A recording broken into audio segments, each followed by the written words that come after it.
Hey guys. This is the part 8 for What If Naruto Was a Businessman and the Owner of a Company. Hit like and subscribe if you like this one, and also please check the author in the description. Let's start.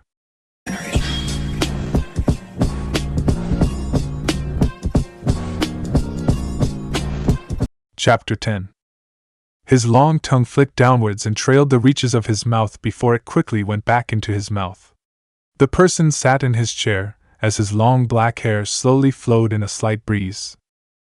Lord Orochimaru, we are ready to move at your call, came the voice of someone while Orochimaru opened his eyes, showing their slits just like those of a snake. He chuckled to himself and nodded. Very good, Kabuto. Let's begin then. Soon Uchiha Sasuke will be mine, as will his Sharingan. With it I will have no problems mastering all the jutsu of the world. They will all be at my fingertips, Orochimaru said while Kabuto bowed. And what of Uzumaki-kun? Kabuto asked, and soon Orochimaru's cackling was brought down to a small grin before he reached into his pocket and pulled out something. The one thing Naruto held more dear to his heart than his life. The one thing that the blonde wanted most in the entire world. Orochimaru had it right in his hands. He will not be a concern. He is just a little boy playing a man's game anyway. I'll have the pleasure of killing him on my own, Orochimaru said while Kabuto bowed with another nod. Hi Orochimaru-sama. I shall return to my work now, Kabuto said, and Orochimaru watched him leave while he gave a light smile. Soon, very, very soon. Orochimaru's dark chuckling could be heard reverberating through the halls. 5 days later. Enko gave a wide grin from inside her house as she dried her purple hair. She combed it, and then allowed it to settle into its original pineapple-shaped structure. She really didn't know why she was grinning so much, but she didn't seem to think much of it. She quickly grabbed her trench coat, snapped her small kunoichi skirt to her thighs and placed on her mesh armor, then her shin guards. She quickly took a case of kunai, and then opened her door. Why was she in such a good mood? Well, as she said, she didn't even know, but she knew where she was going. The Forest of Death, as usual, was the place of her desire. Now was the time to check up on the blonde genin, Naruto, her unofficial play toy, whenever she had the free time. The past 5 days Enko fell into sort of a pattern for herself. Mornings, afternoon, and most of her free time were spent watching Naruto and Sakura train. Busy times were to herself and her duties as a kunoichi for Konoha. That's basically how she surmised it. She had kept coming to the Forest of Death watching Naruto train Sakura to become a better kunoichi. When she watched, Enko would throw in a small 2-bit advice that Sakura would take to application. However, the thing that surprised Enko was that she never could fault any of Naruto's thinking in how he taught with Sakura. His training was perfect in the way of how it cared for Sakura's individual aspects of her life. Enko had to applaud Naruto for that, even though she did have her questions about it. But she never pressed her concern of it. Naruto probably knew that she wanted to question it anyway. Well, someone's in a happy mood today. Enko soon stopped walking as she noticed Hana coming up behind her. Tilting her head to the side in confusion, Enko decided to address the question as innocently as she could. What are you talking about? She asked, and if not for Hana knowing about her playful nature, then she would have scoffed at her, but decided against it. Yes, sure, Enko. I saw you pass the store I was in about 10 minutes ago, and I noticed that you never once let that smile on your face go. Face it, Enko, you've been happy in more of the past few weeks than you have in your entire life. What's the deal? Hana asked, and Enko blinked. She soon allowed her smile to mellow out as it faded slightly. Nothing's the deal. I don't know what you're talking about, Hana, Enko said as she turned around before Hana smirked. Is it Naruto-kun? Hana asked, and Enko twitched slightly, giving Hana her intended reaction. She smiled as she patted Enko's shoulder. What's the matter, Enko? Hana asked, and Enko growled. Nothing is the matter, Hana. I wish you, Kurenai, and Yuga would get off my fucking back about that. So I spend some damn time with the brat. That doesn't mean anything, Enko said, suddenly breathing heavily. Her hand suddenly started to burn slightly before she covered it with her opposite hand. Goodbye, good mood. I wasn't saying that it meant anything, Enko. I was just happy that you were so happy. You look like you were having so much fun, and I was just excited, Hana said while Anko snorted. Forget it, Hana. Just leave it alone. Fine, I'll admit it. I'm interested in the brat, but that's it. A fleeting interest, Anko aided before abruptly walking off into the distance, leaving Hana. The first child of Tsum Inuzuka sighed and scratched her head. Right behind her right hand was her fate seal, except there was a line going through it now. Hana had been partnered 3 days ago. It was a necessity during a mission with someone reliable. They didn't have any interest in each other, and doubted that they would ever, but it was just business. Hana got stronger, and so did her partner. Strong enough to complete their mission. Anko, you can't take on everything by yourself, Hana said, but Anko was long gone to hear her words before Hana turned around and walked off away from the street. She had some training to do anyway. With Naruto and Sakura. Naruto hopped through the trees while 2 kunai stuck into the branches of a tree. He narrowed his eyes and then quickly jumped down. Stop running! Naruto looked up and noticed Sakura quickly over his head as she sent a kick towards his face. Naruto twirled to the side, easily avoiding it before he took a hold of another one of his kunai and quickly swung it at her face. His arm nearly came full circle, but he never hit Sakura as he noticed her duck under it. Her reaction time has significantly improved since Wave, Naruto thought to himself while Sakura swirled on her hands and pushed her legs out, and to her surprise she made contact when she kicked Naruto into the air, but she noticed that he had easily blocked her kicks using his arms to absorb much of the blow. Katan, Hozenka no Jutsu, Naruto muttered, unleashing several flame bullets in succession towards the young pink-haired kunoichi. Sakura backflipped away as they slammed into the ground one after the other. She then ran up a tree as Naruto landed to a tree branch. His eyes followed her form and he already knew what she hoped to accomplish. It was a good tactic, especially now that she got her eyes used to her own speed as well as improved her reaction time. But this was a tactic that would only work twice, if that. Show me what you came up with, Sakura, Naruto thought to himself. Sakura quickly sucked in her legs and pushed them out, sending her flying towards Naruto. Performing a few hand signs, Sakura easily released her seals as brought her fist back. Naruto snorted as Sakura's punch slammed into his face, and then the tree causing it to crack and creak before it fell to the ground. Sakura watched it go as she landed on the ground as a timer rang. That's time, Naruto-kun. Do I win? Sakura asked before she felt chakra and looked behind herself to see Naruto slowly coming for her. She gawked before looking back to that, along with the destroyed tree, was a large clump of rocks. Sakura growled before she dropped to the ground. What? A Doton Bunshin? Ah man, I knew you were holding back too much. I still need practice, Sakura said while Naruto glanced to her. He looked at the clump of rocks before shaking his head. This will do, Sakura. Take the rest of the day off, Naruto said while Sakura widened her eyes. She turned to Naruto and noticed him give her a firm nod. But I'm learning so much. I can't stop now, Sakura said, not knowing that such words made Naruto rather pleasant that she was trying this hard to improve herself. She still never told him her reasons, but at this point he didn't even really care. She was admirable in that regard. Do you intend to faint? Rest and relaxation are also a part of training. We'll pick this up tomorrow and I'll correct your form some more, Naruto said while Sakura stood to her feet. I'm okay, but what are you going to do? Sakura asked and Naruto looked out into the woods. I have some things to take care of.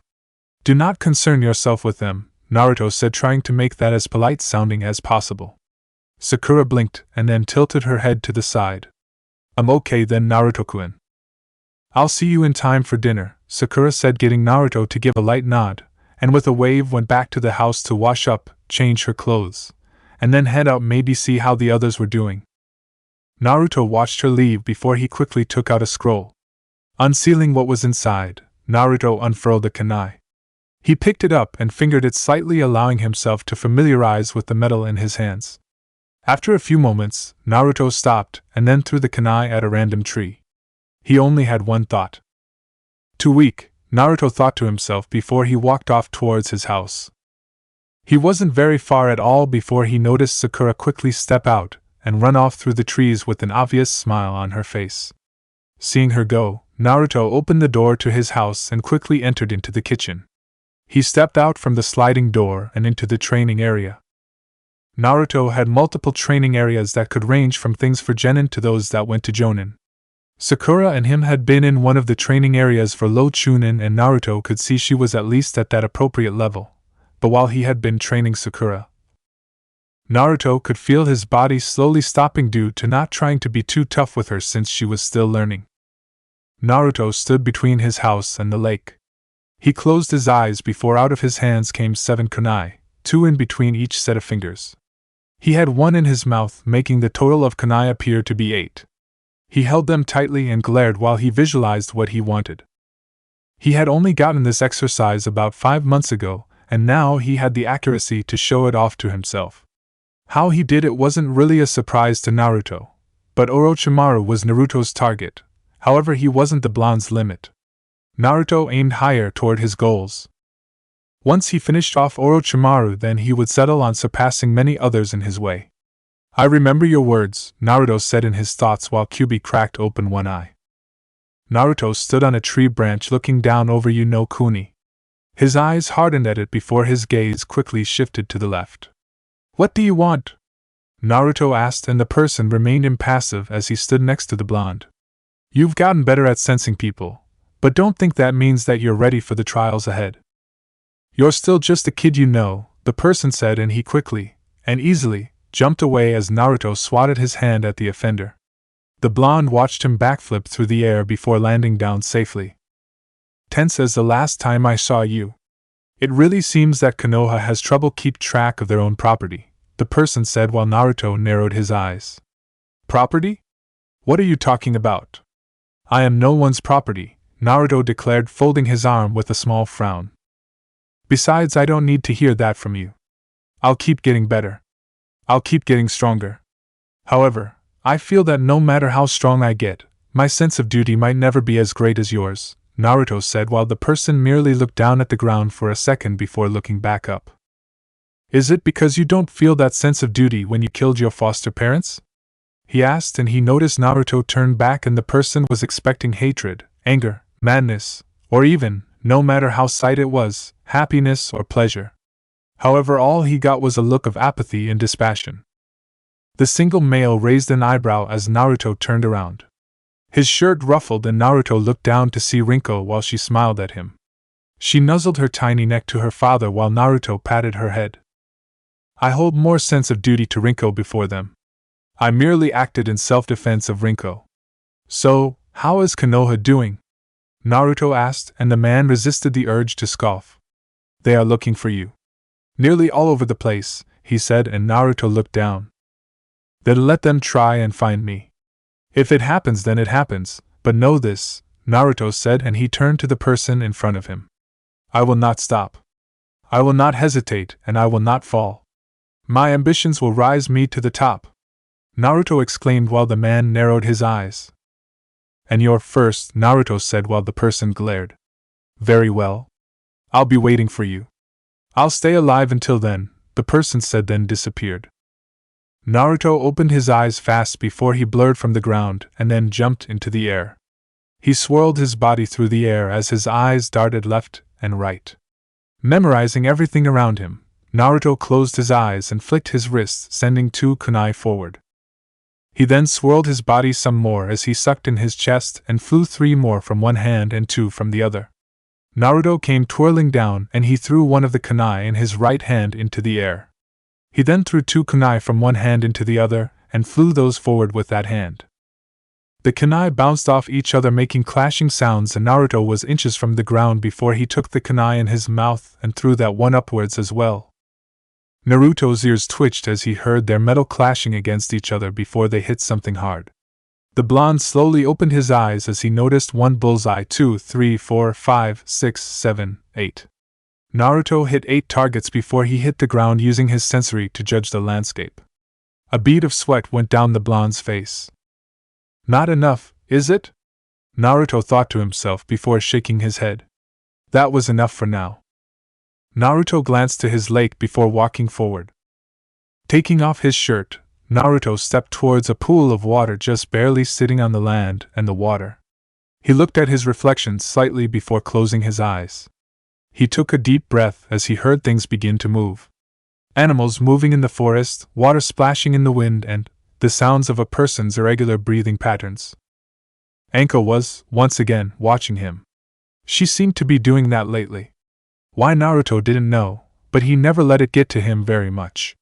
He didn't know what it was about him that interested her so much, but if she wasn't distracting him or getting in his way, then by all means he would allow her to drink in as much of him as she could. A weird thought he found himself thinking about. Forsaking the thoughts in his head, Naruto continued with what he was doing as his chakra pinged. He could see Sakura leaving the forest, Anko on top of one of the trees, animals scurrying about through the forest. He felt at peace during these times. Meanwhile, Anko watched the blonde meditate, wondering what he was thinking, but as she continued to think about these things, she found herself more and more confused. Her good mood had been ruined by Hana's comment. She watched him train. She could feel his chakra even from where she was. More and more she found herself with more questions and very few answers to the blonde in front of her. She had seen that little display, and if not for her seriousness at that moment, she would have rubbed her eyes to see if what she saw was real or not. Neither knew about the other's past very much. Anko knew a bit, and Naruto knew quite a bit, much to her irritation. But the more she found it out, the more she found herself doing things that she never thought she'd be doing with the blonde genin. So Hana wasn't as much of an ass as Anko had thought she was when she said she was interested. She didn't know. Maybe a partner wouldn't be so bad. Yugao had a partner in her lover, hate, and though it was frowned upon in the Umbu, that didn't mean that they didn't accept it. Partners were partners. They could do anything together. But the Umbu were told to always detach themselves from their emotional ties while during missions, and Yugao have one of her strongest emotional ties. There was a blatant disregard for Umbu policy. Sighing to herself, Anko dropped to the ground and quickly made her way towards the blonde. She knew that he knew she was there by this time, and that she wasn't planning to disrupt him. There were times when Anko could get serious too, and this was one of those times. She looked over Naruto's head before she seemed content to just watch him. She looked at him like she was trying to bore a drill through his head, and the harder she did that, the stronger the searing feeling in her hand was burning. You really are an ass, you know. Doing this to me and not even knowing it, Anko thought to herself before she took notice of Naruto's face. She carefully maneuvered her body as she saw the gentleness and peace that seemed to accompany that face. How she wished that maybe she could have something like that herself. After about 10 minutes, Anko didn't say anything before she placed something on Naruto's lap, then quickly left the blonde to his own vices. Sensing her leave, Naruto slowly opened his eyes to a small note. He narrowed those blue eyes of his before he took the note into his hands and flipped it open. He read along its lines and closed his eyes. A sigh escaped his lips before he placed the note into his pocket and then got to his feet. Rinko, Tuka, Fu, come. We have work to do. Naruto called out as Rinko, Tuka, and Fu walked out of the house.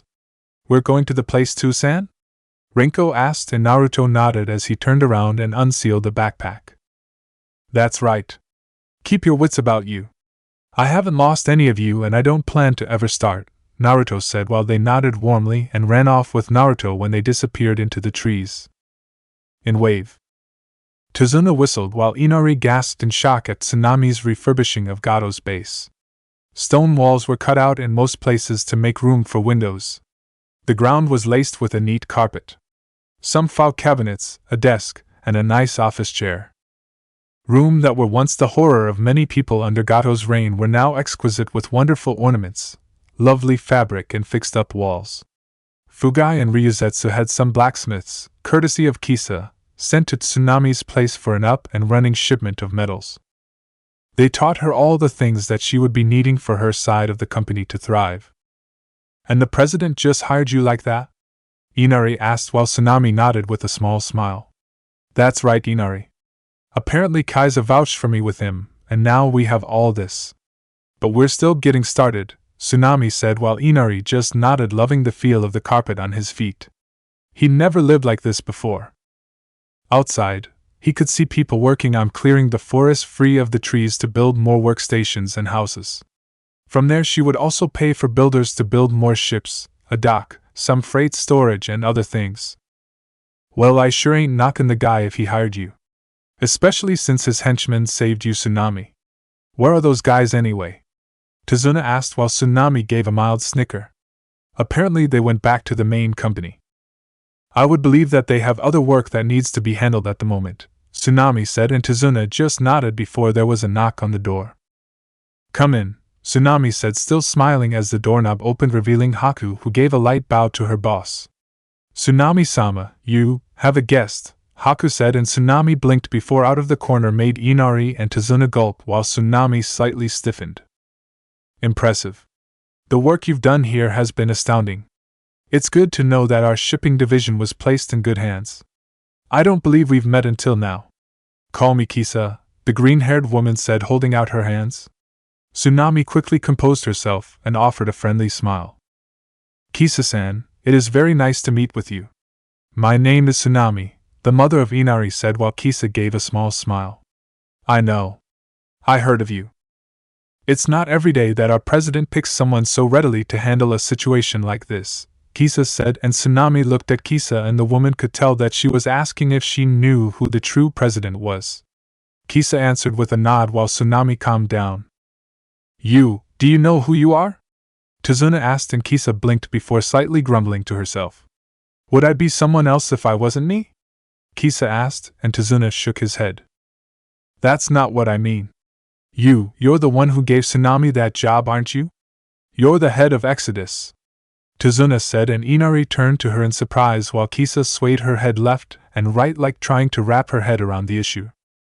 Obviously Tsunami hadn't told her father and son about Naruto, which Kisa applauded the woman for being able to learn what to tell family and what not to tell them, but for now Kisa would do her own part as well.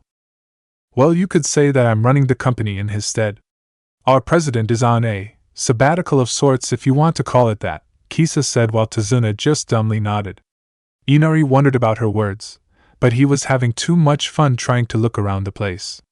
He never even realized that it was Gato's base. Tsunami wouldn't tell him that either. It would be better if he didn't find out that little detail. See, Tazuna and Tsunami could tell that he was ready to question her on some more things before she cleared her throat. Well, father, why don't you keep Inari company? Haku-san, would you mind making us some tea? Tsunami asked while Haku gave a bow and was ready to close the door before Tsunami stopped her. Oh, and please inform Zabuza-san that you may use the rest of the day for training at your leisure. I understand how crucial your talents are needed, Tsunami said, and Haku just bowed once more before closing the door while Kisa chuckled to herself. You seem to have been fitted into the role naturally. I think we're going to get along splendidly, Kisa said while Tsunami chuckled with a hand over her mouth. Thank you. I can't allow our president's expectations of me to fall, Tsunami said, and Kisa quickly took a lone chair and sat in it while Tsunami sat in one opposite from her. Well, I do have reasons for coming here. I want you, your family, and your guards to be ready to go to Konoha, Kisa said while Tsunami turned to her. Might I ask why? Tsunami said, and Kisa then leaned forward slightly. Well, we're going to Konoha to represent Exodus as well as see that our money is being well spent with the village through the Chunin exams, Kisa said, and Tsunami asked for her to explain, which Kisa took the time to explain the fundamentals of the Chunin exams from the ones that she had seen before. It had taken about a better half an hour for Tsunami to understand, but she pretty much got it. Are you sure Konoha's going to allow me to take Zabuza-san and Haku-san? They are missing Nin after all, Tsunami said while Kisa chuckled. Tsunami-san, you have a lot to learn about the art of famous business benefits, Kisa said, and Tsunami just tilted her head to the side and confused. I see, Tsunami said, still confused about what that type of art was, but she figured that she would learn about it later. Both noticed the door open as Haku stepped in. Your tea, Tsunami-sama, Kisa-sama, Haku said before placing the hot cups of tea down and then leaving to go along with what she wanted to do, which was train. Soon Tsunami and Kisa were enjoying their tea while Tsunami decided to turn to Kisa. Kisa-san, if you don't mind my asking, what is your relationship with Naruto-kun? Tsunami asked, and Kisa suddenly choked on her tea before she coughed. Tsunami then urgently patted her back, allowing Kisa to breathe before the green-haired woman leaned up and cleared her throat. Where did that come from? Kisa asked while Tsunami scratched her cheek. Natural curiosity? Tsunami asked while Kisa gave her a sharp glare before sighing. She allowed her silky fingers to run through her hair before she looked up at the ceiling. It's been nearly 2 years since I've seen him. I wonder how he's doing. Boy, I tell you, when I saw him the first time, he was difficult. Couldn't get a smile out of him worth a damn, Kisa said while Tsunami smiled. That doesn't seem very surprising, Tsunami said, and Kisa chuckled. Now his smiles are something precious for those who know him. When he smiles genuinely at you, then you will know what I mean. For those who are at his side, his smile is the best thing in the world to treasure. When I met him the first time, he was alone. Hands, face, legs drenched in blood in a barren forest. I didn't know, but it seemed like he had been running like his life depended on it. I don't know, but when I found him, boy, did I realize that I picked up one hell of a kid. I guess you could say that my relationship to him is one of the strongest that I'll ever have. At the company, nearly all those who know him as the true president call him Aniki. Even those much older than him do the same. I'm the only one who calls him Naruto. We have that kind of relationship. I couldn't even begin to tell you who we have since you haven't been here long, but I still make one thing very clear to Naruto. I will never accept Konoha, Kisa said with a light snarl while Tsunami gasped. I merely tolerate them, and to be honest, I'd rather we reverse our funding for their village, leave them to rot in hell and never rise again, but that's not the vision Naruto sees for that village. I still don't see it, but I respect his decision. It's in his own hands. I'll just support him as best I can, Kisa said while Tsunami blinked. Were you a shinobi? She asked, and Kisa snorted. Hell no! I could never stand taking orders from anyone, except for Naruto, because he's earned it. I never held a village alliance, not since Takigakure killed my daughter, Kisa said with a heavy sigh. Tsunami gasped and placed a hand over her mouth. I'm sorry if I reopened an old wound, Tsunami said before Kisa shook her head. No, it's all right. I've tried to get past it, Kisa said, and Tsunami wondered if she should ask it, but decided to do so anyway. What was her name? Tsunami asked, and Kisa chuckled dryly. She was so beautiful. Her father was a powerful shinobi. He never told me much about him, but I won't lie to you that he was the best that I had known. When she was born, her hair swayed in the breeze. So I named her Fu. My little wind, Kisa said, holding her head down while Tsunami looked down to her cup. She would have been Naruto's age this year, Kisa said while Tsunami just nodded. You can tell me anything, Kisa-san. I'd really like for us to be friends, Tsunami said before Kisa shook her head and stood to her feet. Sorry, I can't go being a sob story right now. We've got things that we need to discuss, Kisa said, making Tsunami know that she was crossing a place that she shouldn't be going to. Tsunami just nodded with the change of pace as a knock on the door came. Come in, Tsunami and Kisa said at the same time as they noticed Ryuzetsu come in. The white-haired young kunoichi gave a small bow before stepping inside. Kisa-sama, I have managed to make preparations for myself to go to Konoha. Fugai has as well. We just received our letter from the Hokage stating that we're allowed to go as well as bring our guards as long as they are thoroughly searched upon arrival. However, we're still missing 2 other members, Ryuzetsu said while Kisa sighed. If it's not one thing, then it's another. Fine, we'll come up with something. For now, just continue to train.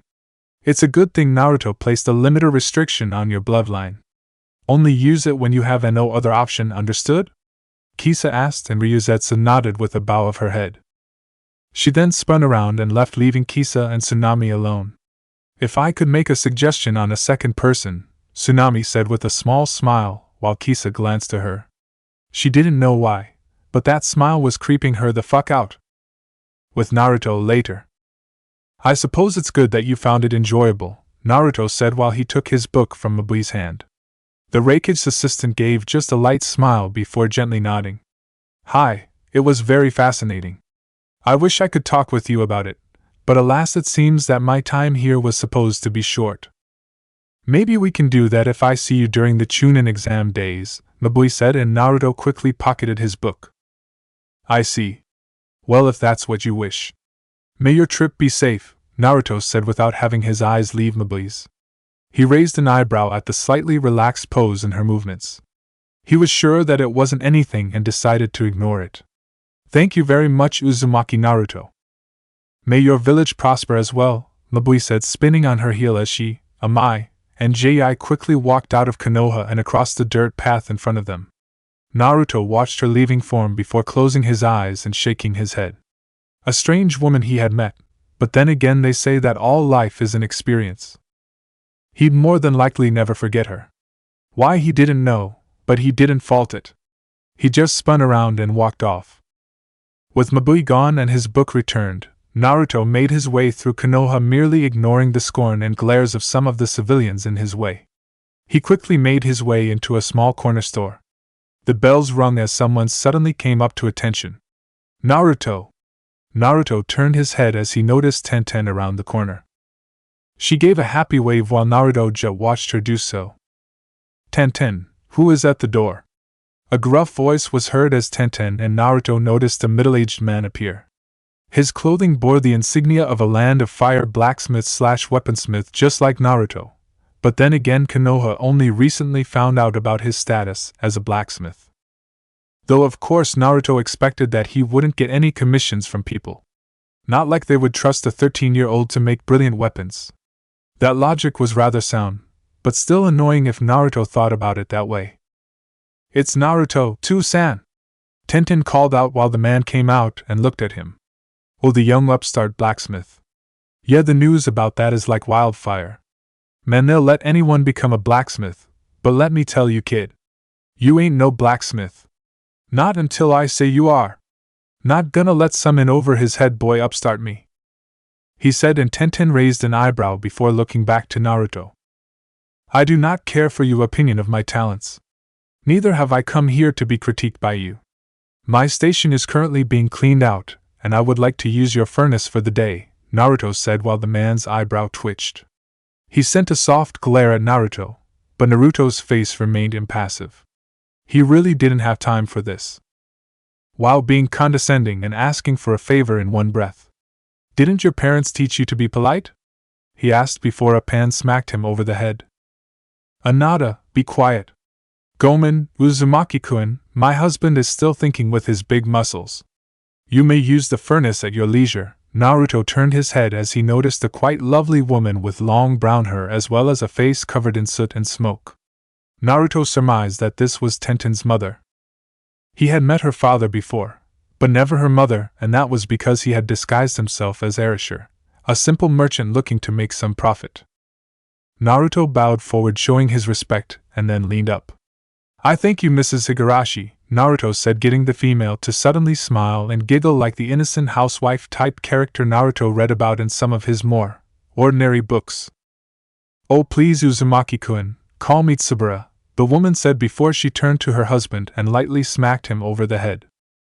Tell the kind boy your name too, Tsubura said while Tenten's father grumbled. He folded his arms and slightly pouted before finally sighing. The name's Genra brat, Genra said, and Naruto just gave a light nod before Tenten began to show him the way towards their furnace. She opened one of the doors and escorted Naruto through it before pointing. I assume you know how to work this, right? Tenten asked, and as she expected, all she received was a light glare at her person. Hey, would you stop glaring? You're going to look like you've got a large stick up your ass if you continue to do that, Tenten said, and Naruto soon after blinked. What people think is not my concern, nor do I actually care what they think about. Their opinions are their own, Naruto said, switching on a light. We're really got to do something about your outlook on life. Oh well, holler if you need help, Tenten said as she closed the door, leaving Naruto alone. The blonde quickly took up a stool and sat down before unfurling a scroll, bringing out a large green-colored stone as well as a larger piece of yuzuin. This stone? I have never seen this before, and it's not recorded in any of the books that I have read. I will have to test this for a later purpose. Fu, what did you find?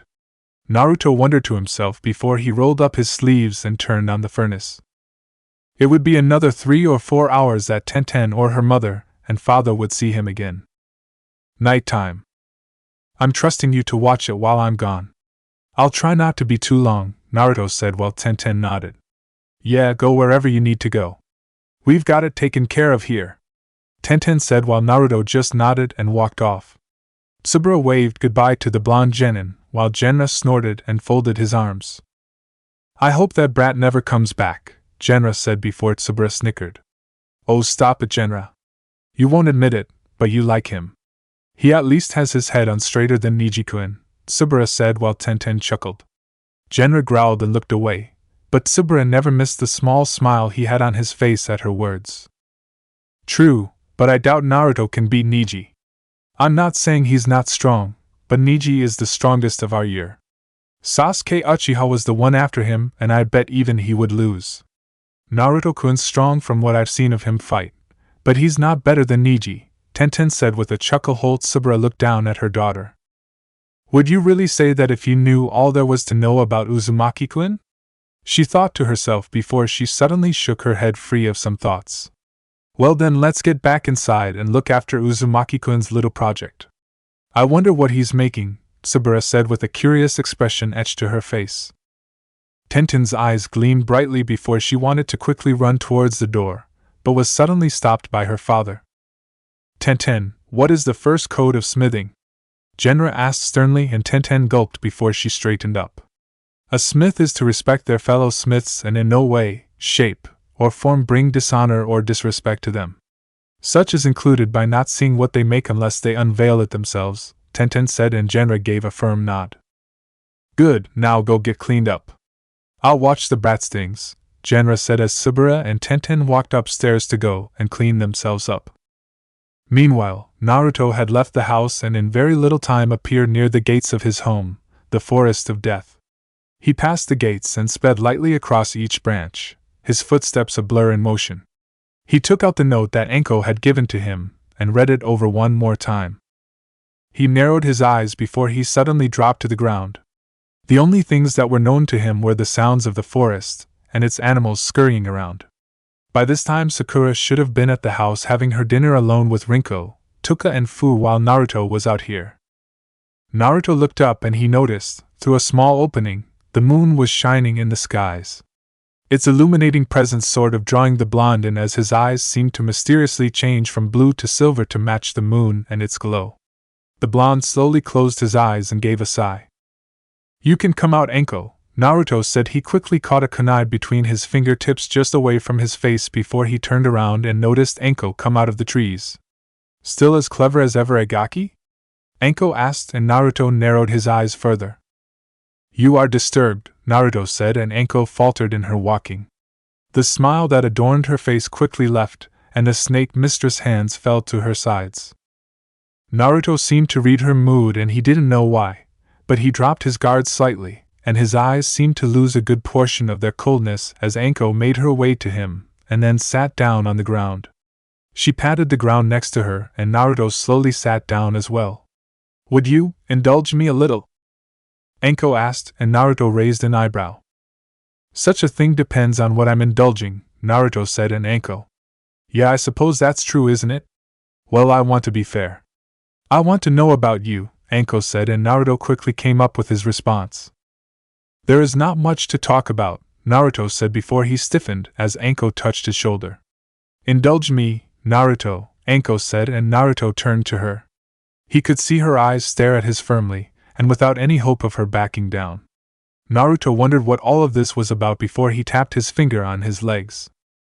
His mind began to think of everything that could possibly happen from this, but he felt uneasy. What we talk about I will never tell another soul unless you want me to, Anko suddenly said, and Naruto felt his heart slightly jump out of place. His right hand suddenly burned, but he ignored it until he came to a decision. Naruto held up 3 fingers to Anko, getting to her raise an eyebrow. You are allowed 3 questions. I hope the answers that I provide will appease you, Naruto said, and Anko blinked. That's it? Nothing? You don't want to ask me anything? Anko asked, and Naruto snorted. You would tell me on your own if it was worth knowing. We already had an argument about that sort of thing, Naruto said, and Anko nodded while Naruto placed 1 finger down. You have 2 questions left, Naruto said, and Anko gawked. What? That was one of my questions? Anko asked, and Naruto nodded before she watched as he let another finger go. You have 1 question left, Naruto said, and Anko glared at him before she lightly punched his shoulder. You are such an asshole. You're even worse than Ibiki, Anko said with a snicker before she went through her pouch and pulled out a napkin. She unfurled it, and Naruto noticed a large plate of dango while Anko decided to set them down. Alright, since you're going to be that way, then I guess I only get one now. Naruto, do you hate the village? Anko asked, turning her head to look at him, but she noticed his eyes never change in response to her question. He just looked at the ground for a little bit before closing his eyes and offering just the slightest smile.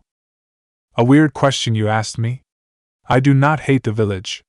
I find their actions foolish and overall pathetic, but I don't hate them. That takes too much effort with no results. The time that I used to hate someone is time that I used to better myself for my ambitions.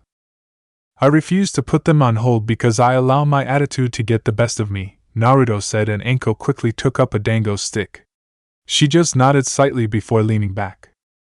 2 questions left, Naruto said, and Anko widened her eyes to see Naruto looking up at the moon. She scratched her cheek before giving a cheeky smile. Why did you become a blacksmith? Anko asked, and Naruto slowly leaned forward. There is something that I aim to create with my hands. Something that I will consider to be my greatest creation. Just like Rinko, Tuka, and Fu, it will be my life. It will be the culmination of all my years of experience that I have been able to use to the fullest, Naruto said, and Anko wasn't 100% sure, but she felt that inwardly Naruto was smiling with some kind of pride, though his outside features never changed. 1 question left, Naruto alerted to her, and Anko nodded. She quickly took another dango stick while Naruto helped himself to one as well. They slowly ate both and then threw the sticks to the plate, while Anko cleared her throat. What does it have to do with Orochimaru? Anko asked, and she noticed Naruto's eyes lost all aspects of warmth. It has everything to do with Orochimaru. I will not divulge to you what it is I want, but I can tell you that he is at the center of it, and with great reason. Because of him, I have been denied what's mine, Naruto said while Anko sighed. Orochimaru was my mentor. He was the greatest person in my life. He taught me so many things and I grew to admire him. I wanted to be him, to be the best for his sake. So I endured all he could throw at me. I can't let you kill Orochimaru because that is something I plan to do myself. Especially after what he did to me, Anko said with a light snarl. Taking his silence as curiosity, Anko continued on. He abandoned me. He gave me this accursed mark and now I can never get rid of it. Sorry, but my vendetta with him is much more than yours, Anko said to him, and Naruto's chest rose and fell before he looked up at the sky again. Anko could see his eyes focus up more as the moon and stars reflected in his eyes. I will be the one to defeat Orochimaru. His death will be done. Should you go after him, then you can, but I will be his death. Should he go after you, then I will go after him to get to you. I will not let him take anything else from me, Naruto said firmly while Anko's chest suddenly pumped. Suddenly she found herself short of breath. Her head was fuzzy. She felt hot for some reason, yet it was cold outside. Her throat felt dry. Away, she had to get away. You have no questions left. Thank you for your evening, Naruto said, turning to her before he noticed Anko's flushed face. Instantly his medic skills took over as Naruto slowly glared at her direction. Are you okay? Naruto asked, touching Anko's forehead. She gasped before she quickly stood to her feet and smacked Naruto's hand away. The blonde raised an eyebrow at the new reaction as Anko panted. I'm fine. Maybe I'm just tired, Anko said, and Naruto really didn't believe her. He suddenly appeared in front of her before he grabbed her wrist and closed his eyes. Anko widened her eyes before she once again swatted Naruto's hand away. You are sick, Naruto said, and Anko raised an eyebrow. I'm not fucking sick. Just shut up, Anko said, leaning against a tree. Naruto glared at her, his guard back up and at the ready, but as a medic he had a concern over the general welfare of people who were close to him, by his permission or not. You need to lay down, Naruto said sternly. Shut up. Just stay right there, Anko said, her chest pounding viciously. Having enough of this, Naruto turned around. You shouldn't go to work tomorrow. You'll just be a hindrance to the rest of your peers. Good night, Mitarashi-san. Naruto said, and Anko widened her eyes as she turned to look at Naruto, but he was already gone while Anko noticed a pill and some water on the ground. Fuck, Anko said before she managed to find a remainder of her strength and run off to her house.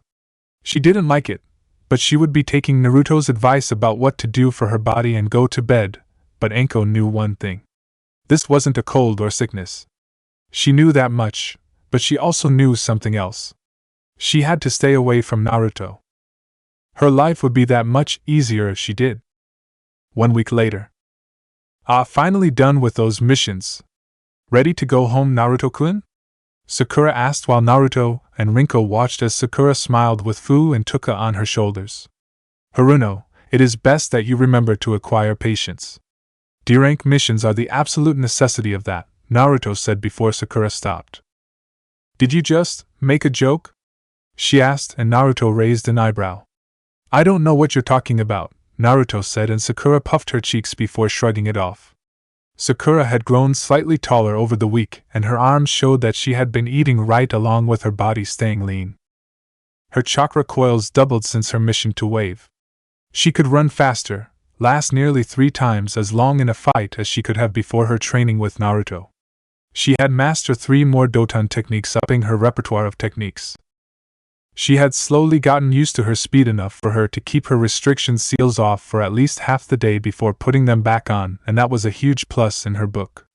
She also noticed her sensei getting stronger as well. Naruto continued to push himself as he and Kyuubi, with many arguments, worked together to at least give Naruto a one-tailed form, but nothing more than that. Naruto had managed 1 right ninjutsu and a few more Doton, but he was primarily focused on his medical ninjutsu. That needed to be refined anyway. That week, Naruto, Sakura, and Sasuke took on a majority of D-rank missions and 1 more C-rank mission, which was actually a C-rank mission that time. The mission was to send the Kyoko's father, the daimyo of Cha no Kuni. Since then, Kyoko had spoken with Naruto over various things that happened in her life. It was just a simple C-rank, but Naruto could say that it at least took some things off his mind. I've got you! Suddenly came a shout, taking Naruto from his thoughts along with Sakura before they noticed the kid with a long scarf heading for the blonde. Naruto merely took a step back and held out his hand before he grabbed the kid, saving him from slamming into the ground. What do you want, Konohamaru? Naruto asked while the boy in front of him smiled. Naruto, we found something. Will you look at it? Konohamaru asked, and Naruto sighed. This was Konohamaru, the Sandaime Hokage's grandson. He was still very young and just like Anko, one of the people Naruto just couldn't seem to get rid of no matter what. The young boy and his friends would always come and try to get Naruto to make something cool for them, which they still hadn't succeeded in doing. The boy had stuck to him ever since he failed to attack his grandfather. He tripped on his scarf and thought the blonde did it. He said he was the Hokage's grandson and Naruto couldn't touch him. Naruto instantly corrected that behavior with a smack to the young boy's head, and a firm less, telling him that status means nothing in the face of an enemy, which he was sure that the boy took to heart. Is that right? What do you have? Naruto asked, snapping his book shut while Konohamaru smiled and held out his hand, showing Naruto a stone. The girl and boy behind Konohamaru, Moegi and Udon in that order, smiled while Naruto took the stone and tossed it into the air. Hard, sturdy, however not strong enough to withstand the temper of fire underneath a furnace.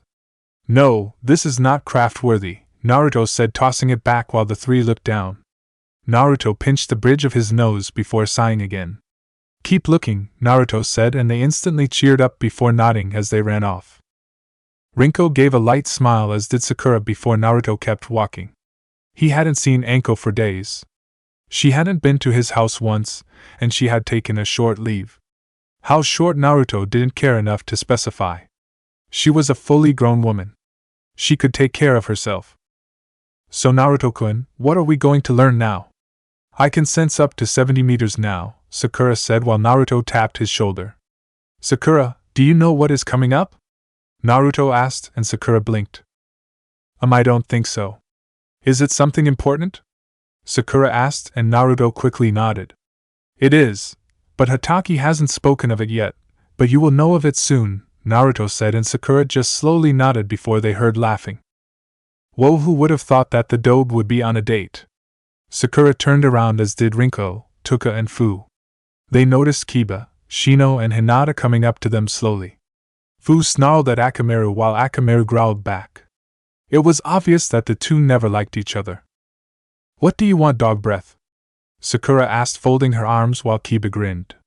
Well, Sakura, I see you traded down from the Uchiha to the class loser. Hey Naruto, check this out. Kia said, holding his hand, and Naruto noticed Kiba's fate seal with a line going through it signifying only one thing. I got partnered before you did, but was there ever any doubt? My taijutsu and genjutsu have increased tenfold, Kiba said proudly while Naruto looked hardly amused. You partnered to Kurenai-sensei? Sakura asked in surprise before Shino shook his head. He'd never get that far. Kurenai-sensei would end him before he could pull that off. No, his partner is someone in his clan.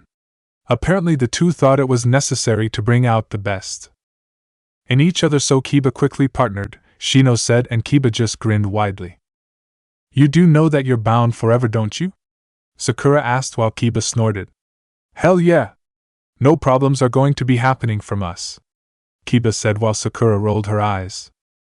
I see you have a partner as well, Shino, Naruto said, and Shino nodded.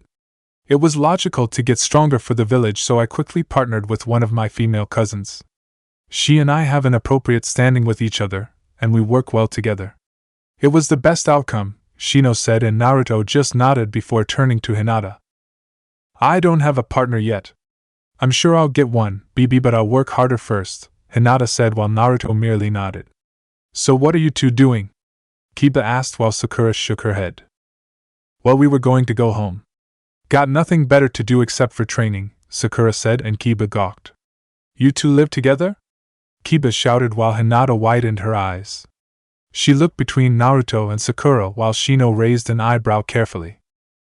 Only for a few months, you idiot perv. Naruto-kun and I are. Sakura widened her eyes before blinking. They would never believe that Naruto was training her. Hell, sometimes Sasuke couldn't even believe it, but out of missions Sakura never really saw him anymore. He might have always been training. Discussing our love for medical research, Sakura tried to bring out successfully. Everyone looked at her curiously, even Naruto. Seriously? Kiba asked, and Sakura nodded. Yeah, that's it. We're just discussing that type of stuff. Now, if you don't mind, we're late. Gotta go, Sakura said, dashing off, leaving Kiba and the others to their own vices while Naruto shook his head. We'll also have to work on your lying, Sakura. But I suppose considering who you were talking with then it was appropriate, Naruto thought before he walked off, leaving a shocked Kiba alone. With Anko. Oi, Anko! Open this damn door. I know you're in there. Hurry up! Ibiki shouted, pounding against the door in front of him. Anko's leave had been over since yesterday, and now she was late to work. God, she'd better have a good excuse. Hiruzen had just informed him that he and Anko would be the proctors for the first and second stages of the exams. Not to mention the coffee machine had broken down, so Ibiki didn't get his damn coffee. Why couldn't get his damn coffee before dealing with his damn peers in the damn morning? Why, damn it? Why? Fuck. Alright, Ibiki, stop knocking. I'm coming already. Ibiki heard Anko say before he moved back. A lock was heard unlocking and Anko opened the door, showing that she was in the middle of getting dressed. The only thing missing was her shoes. Well then, hurry the fuck up. If you aren't out here in 15 seconds, then I'm dragging your ass out, Ibiki said, and Anko quickly appeared, looking very irritated. Ibiki grabbed her arm and the two walked into the streets.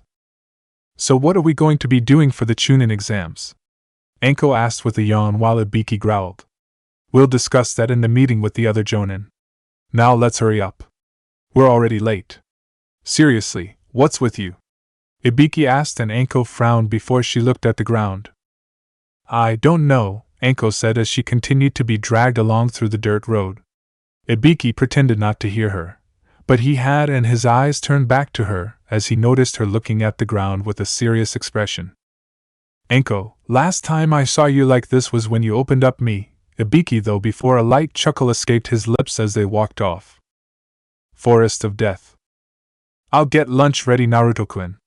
You can wash up first, Sakura called out while Naruto quickly hung up his jacket. Very well, Naruto said as he walked up the stairs with Rinko, Tuka, and Fu. The former two hadn't had a bath with their father in quite a while, and they missed that.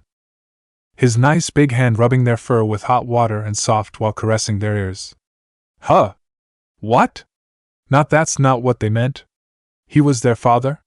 Ugh, sick minds. Well, maybe they thought it a little. Naruto opened the door to his room and he noticed a scroll on his bed wrapped in the insignia of Root. The blonde quickly sat down and unfurled the wrapping, then opened the scroll, then read along its lines. Naruto Uzumaki. Greetings, senpai. Danzo-sama has seen it fit to offer you words on the coming Chunin exams. As it stands, people from Suna, Kiri, Kumo, and IWA will be participating. Still no words on if the other four Kage will be attending. However, the neighboring villages such as Taki, Aim, and Kusa will be coming as well. There is also the hearing in a meeting that Exodus, Ayano-san, and Adana Wings will be making appearances as well. Also to be brought to your immediate attention, there has been hearing of a new hidden village. Rumors say that its name is Odogekure. They will be coming as well. Also, we're unsure, but we believe that Orochimaru has ties with this village.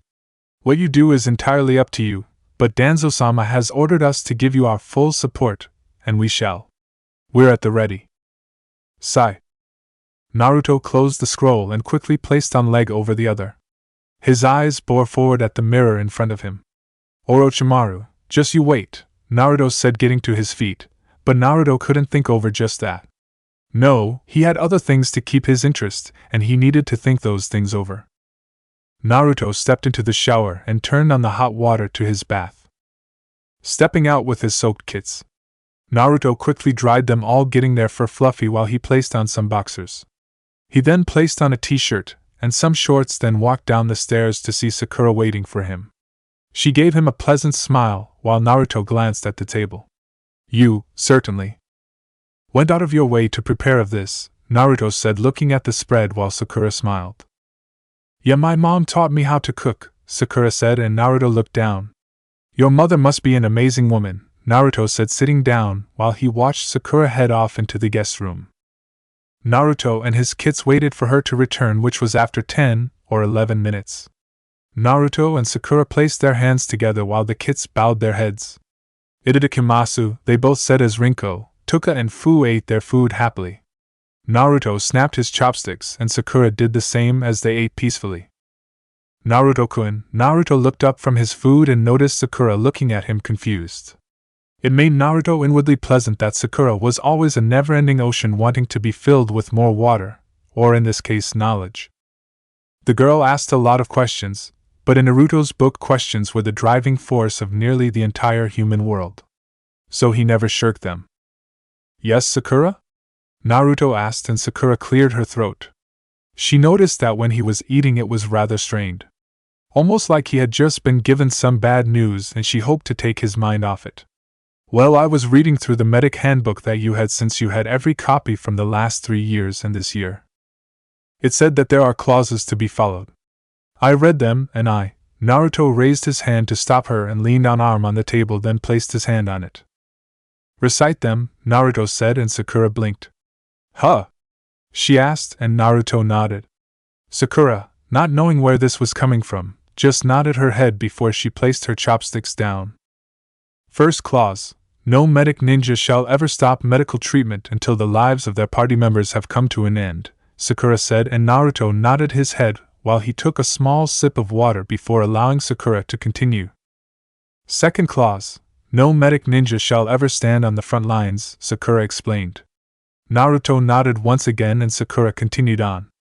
Third clause. No medic ninja shall ever die until they are the last of their platoon, Sakura exclaimed, and Naruto nodded, as he allowed the smallest of smiles to appear on his face.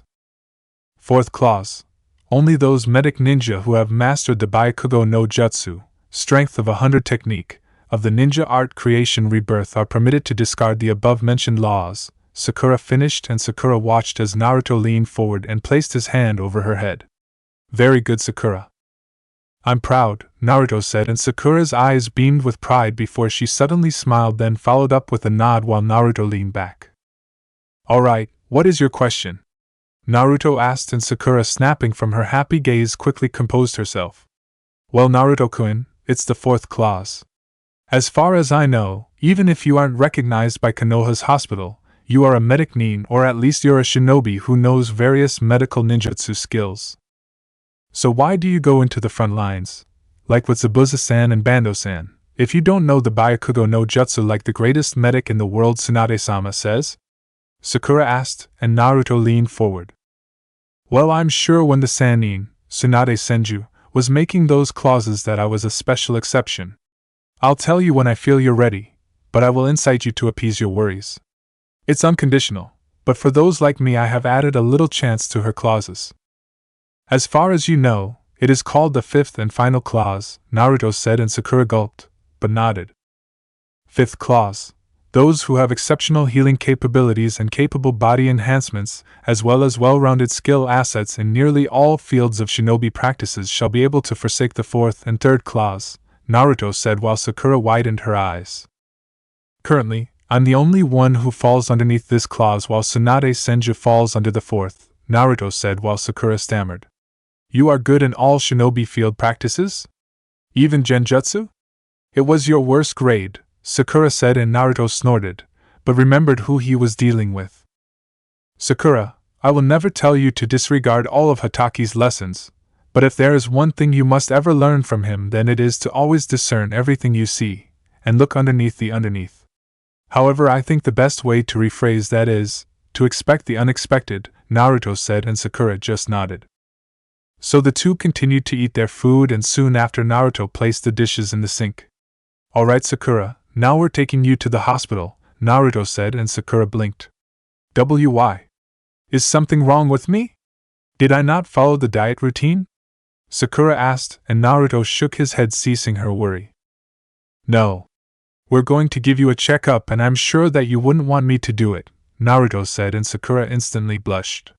Somewhere in the back of her mind, there was her inner self snickering while imagining them playing doctor. Oh doctor, please help me, inner Sakura said before she gave another smirk. Don't worry, Sakura-chan, the doctor will do all in his power to help you. We must first implement CPR, inner Sakura said, trying her best Naruto voice. Oh doctor, is this really the cure? Inner Sakura asked. No, we'll have to take more measures. I will give you treatment. Come into my arms, inner Sakura said in her best Naruto voice. Oh yes, doctor. Please treat me. Treat your cold patient. Warm up her body, inner Sakura said while Sakura outwardly blushed before a trickle of blood fell from her nose. Fu, Tuka and Rinko's sweat dropped while Naruto blinked and tilted his head to the side. Common problems of nosebleeds were high blood pressure, bleeding disorder, hemophilia, sinusitis, and bruises around the nose. That whole belief in nosebleeds via perverse thoughts was just absurd, well, for Naruto anyway. Sakura gasped before she wiped the blood away and cleared her throat. Well, Naruto, you are my sensei, so I don't mind why you do my checkup, Sakura said shyly, and Naruto raised a delicate eyebrow. Are you sure? Naruto asked firmly, and Sakura nodded while the blonde closed his eyes. Since he was a medic, per se, he had checked women before, so this wasn't a problem for him as much as it was going to be for Sakura. Alright then, follow me, Naruto said, and Sakura did as they turned a corner, and then another and another. Before Naruto opened a lone door, and Sakura noticed a small table, a chair, some cups, medicine bottles, and other things that made it seem like a doctor's office. Please get undressed. Well, just your top. Your pants can stay on, Naruto said, sitting in a chair and facing the opposite direction. Sakura gulped before she nodded and quickly closed her eyes as she took off her shirt and let it drop to the floor. Soon came after was her training bra exposing her chest as Sakura looked down meekly, seeing that her breasts hadn't grown much. I am ready, Sakura said, and Naruto turned around. Sakura bore the brunt of Naruto's gaze upon her chest, but she noticed the blonde not give any sort of reaction before he turned around and grabbed a clipboard. For some reason that made Sakura both happy and sad.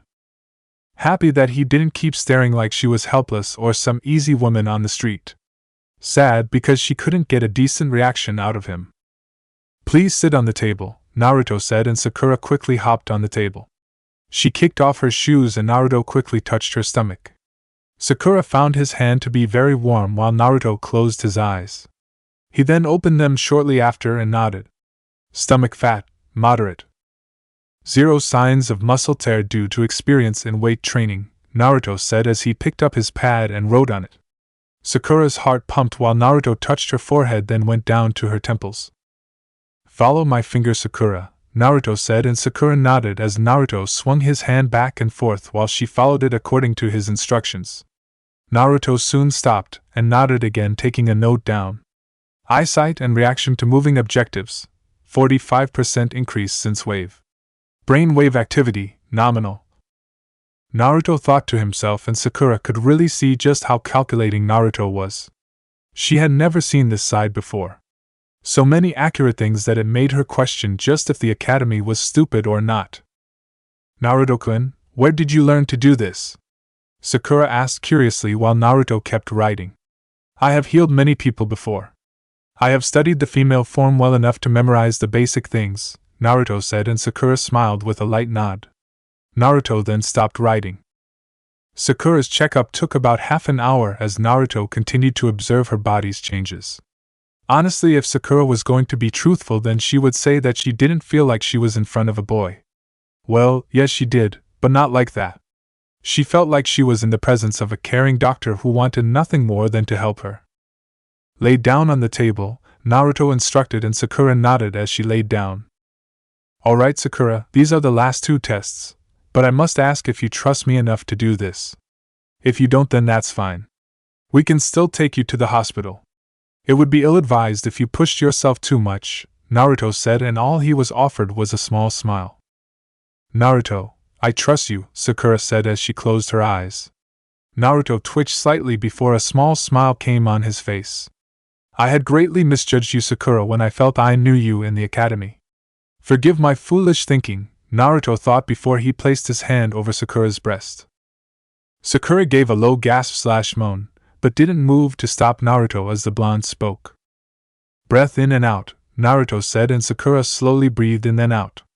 In then out. This happened 5 times before she felt the warmth of Naruto's hand on her breast fade as he wrote some things down. Lung capacity, slightly above average, more breathing exercises. Heart rate, nominal. Chakra capacity, mid-chunin. Latent potential, unknown. Diet has improved her conditions.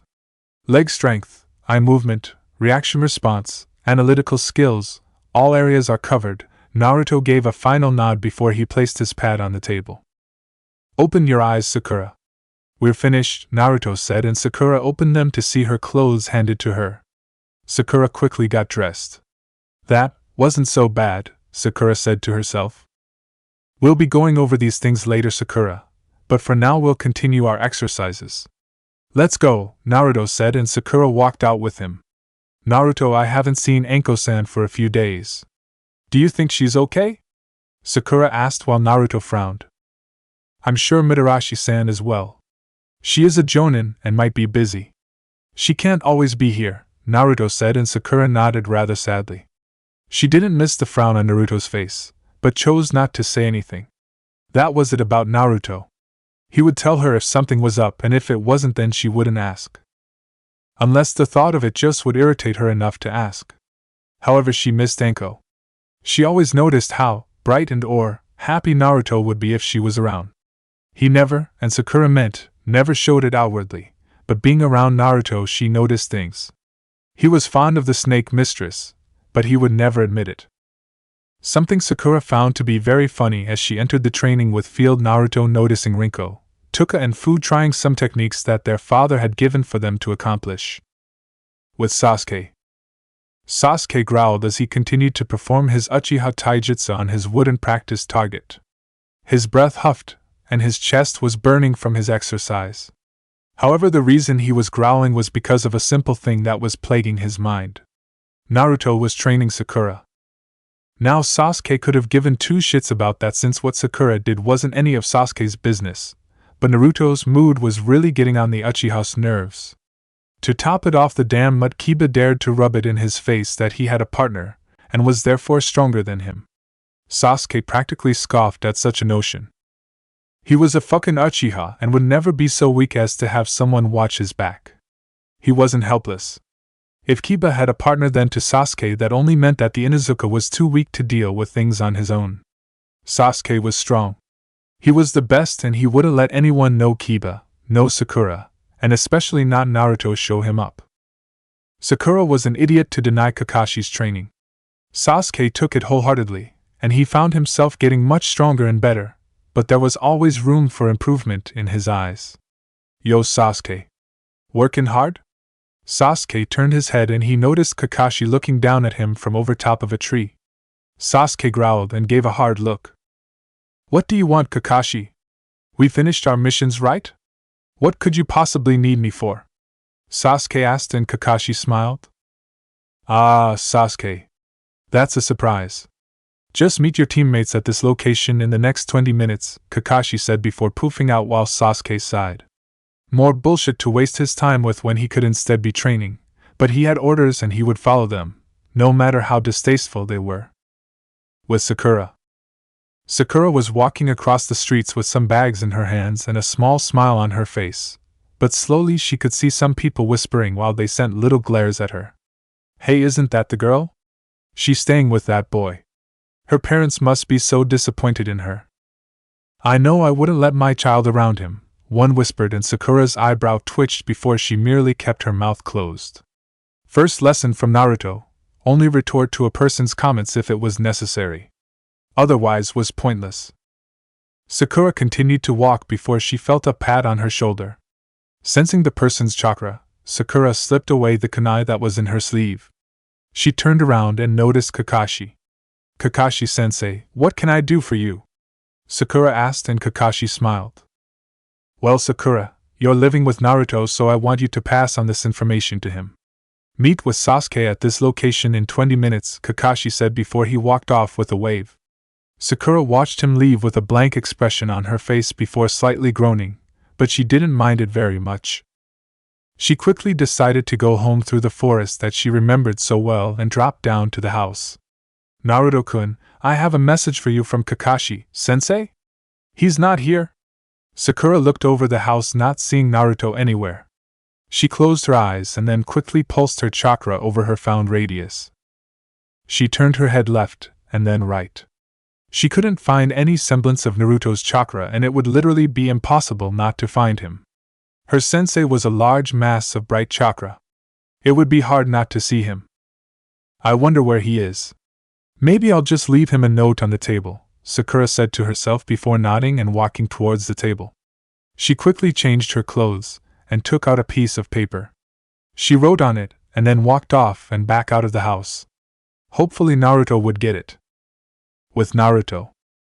So Orochimaru is the leader of Otogekyou? You believe that he's in collaboration with Suna to invade Konoha during the Chunin exams? Naruto asked, looking out the window with Danzo next to him. Sai, Misa, Fu, and Torian were right behind the two of them watching the scene, but none opened their mouths. That is correct. No doubt he'll do it during the finals, which have yet to be determined, Danzo said, using his cane for balance while Naruto's eyes flashed forward. He clenched his hands together, and Danzo easily noticed the action, but Naruto knew he did. He obviously knew that Danzo would notice it anyway, so made no little attempts to hide it. So what will you do? There is a reason why most can't beat him, Danzo told him, and Naruto unclenched his hands. You mean the fact that he's the one that's known to have the largest number of partners in the world? Naruto asked, and Danzo nodded. His fate's seal has truly expanded, as have his abilities. He is a snake, and a snake will bite into many victims before it dies. As it stands, he's even stronger than Sarutobi is, at least if the Hokage didn't have a partner, Danzo said, and Naruto snorted. Orochimaru fascinates with things that he has no control over. Just a ill-concerned man wanting to have more power. Useless, Naruto said, and Danzo couldn't help but agree. However, I believe even he would have a tough time if the Kage are present, Danzo said, and Naruto just took that in stride. That would be proper, I suppose. Not intervening in the exams this time? Naruto asked, and Danzo snorted. Who says I'm not? He asked, and Naruto nodded. He expected that. Well, I suppose I should return now. There are things that I will have to do. I appreciate the information, Danzo-san. Sai, Misa, Naruto said, getting both Sai and Misa to straighten up. I'd like you and a few root members to move the things in my house to this location, Naruto said, giving a slip of paper to Sai. The pale boy looked at it, and nodded his head with a bow before Sai, Misa, Torian and Fu stepped to the side, allowing Naruto to go to the door. The blonde opened it, then closed it, his presence disappearing as fast as anything that they had ever felt. Danzo just gave a small glare down to the village. You fools better not mess this up for us, Danzo said in his thoughts, looking down at the villagers with their smiles on their faces. Danzo really didn't like that. Meanwhile, Naruto opened the door to his house and stepped inside. He quickly walked into the living room and noticed a piece of paper on the table. Naruto picked it up and read across its lines. So Kakashi was calling them to a bridge, and Naruto had to be there with Sakura and Sasuke. Shaking his head, Naruto turned around. Rinko, Tuka, Fu, come on, we're leaving, Naruto called out, and he heard scurrying down the stairs. He noticed Rinko smiling at him as she jumped to his shoulder, and then made the transition to his head. Fu and Tuka followed, taking his shoulders as Tuka rubbed against Naruto's head lovingly. Where are we going, father? Tuka asked, and Naruto gently patted her head. To meet my own sensei, Naruto said, and Fu deflated. Really? But he's always late, Fu said with a grumble. Naruto sighed and looked forward. However, he brings results, you three. Never forget that, Naruto said, and all three nodded their heads as Naruto walked out of the door. He sped through the forest, pushing his chakra through his legs as he quickly exited the forest of death and shot off towards his teammates. Bridge. Sakura noticed Sasuke leaning on the side of the bridge with his eyes closed and didn't feel the need to try to comment. She just remained silent as she leaned on the opposite side of the bridge. Neither said anything to each other, and from far off Kakashi raised an eyebrow. Not even a hello to each other. Naruto really must have changed Sakura a great deal, Kakashi said to himself. Sasuke opened his eyes and glanced to Sakura. He noticed that she had discarded her pink one-piece outfit for some open-toed, high-heeled shinobi sandals, black shorts, and a dark red shirt. Obviously she had mesh armor underneath, but Sasuke could also see that she kept her hair tightly groomed as well. Around her wrists were obviously seals of some kind, but Sasuke didn't know what. Is something the matter, Sasuke?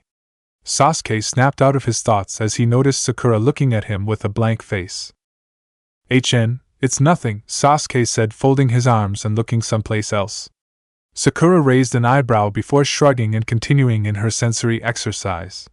She already knew that Kakashi was watching them, why she didn't know, but it was rather annoying. His chakra was the easiest to spot. Probably because he didn't think that she would be able to pinpoint him. Oh, but she got his ass all right. Soon Sakura smiled as she turned left. Sasuke's ears reacted as they heard the sounds of footsteps signifying Naruto's presence. He quickly appeared while Tuka jumped off his shoulder and on to Sakura's. She quickly jumped on her shoulder and smiled while Sakura smiled back. Naruto stood next to Sakura with his book in hand. He flipped a couple of pages of his orange book while Sakura leaned over his shoulder. You sure do like this book, Naruto-kun, Sakura said, trying to hide her blush while Naruto turned to her. More than say that I like it, I will say that I am merely interested in it, Naruto said, and Sakura just nodded, looking over. She started where Naruto left off and twitched.